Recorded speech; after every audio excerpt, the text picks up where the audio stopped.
پیر گردوں نے کہا سن کے کہیں ہے کوئی، بولے سیارے سرے عرش بنی ہے کوئی، چاند کہتا تھا نہیں اہل زمین ہے کوئی، کہکشاں کہتی تھی پوشیدہ یہی ہے کوئی، کچھ جو سمجھا میرے شکوے کو وہ رضواں سمجھا، مجھے جنت سے نکالا ہوا انسان سمجھا۔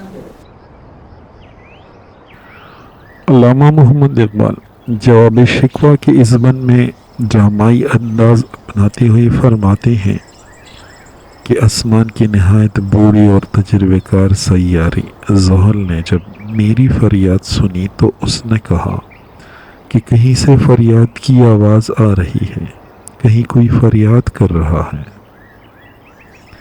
دیگر سیاروں نے زحل سیارے کو جواب دیا کہ فریاد کی آواز بلند عرش سے آ رہی ہے۔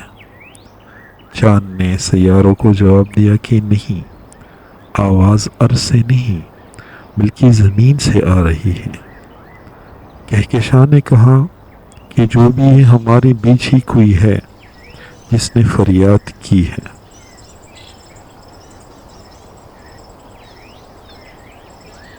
اقبال فرماتے ہیں کہ میری فریاد اگر کوئی سمجھ سکا تو وہ جنت کی داروغہ رضوان تھے۔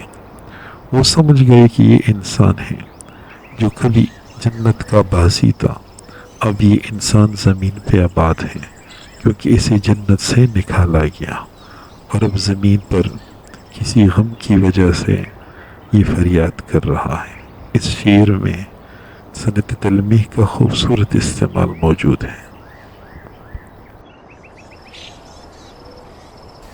تھی فرشتوں کو بھی حیرت کہ یہ آواز ہے کیا، عرش والوں پہ بھی کھلتا نہیں یہ راز ہے کیا، تاثر عرش بھی انسان کی تگ و تاز ہے کیا، آ گئی خاک کی چٹکی کو بھی پرواز ہے کیا، غافل آداب سے سکان زمین کیسے ہیں، شوخ و گستاخ یہ پستی کے مکین کیسے ہیں۔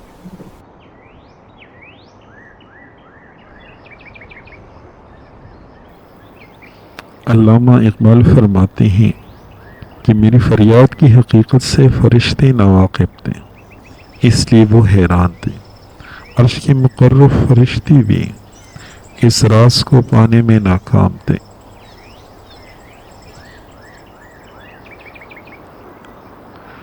فرشتے اس سوچ میں تھے کہ کیا انسان عرش تک بھی پہنچ سکتا ہے۔ معمولی مٹی سے بنا انسان بھی اس قابل ہو گیا ہے کہ وہ اپنی فریاد عرش تک پہنچا سکتا ہے۔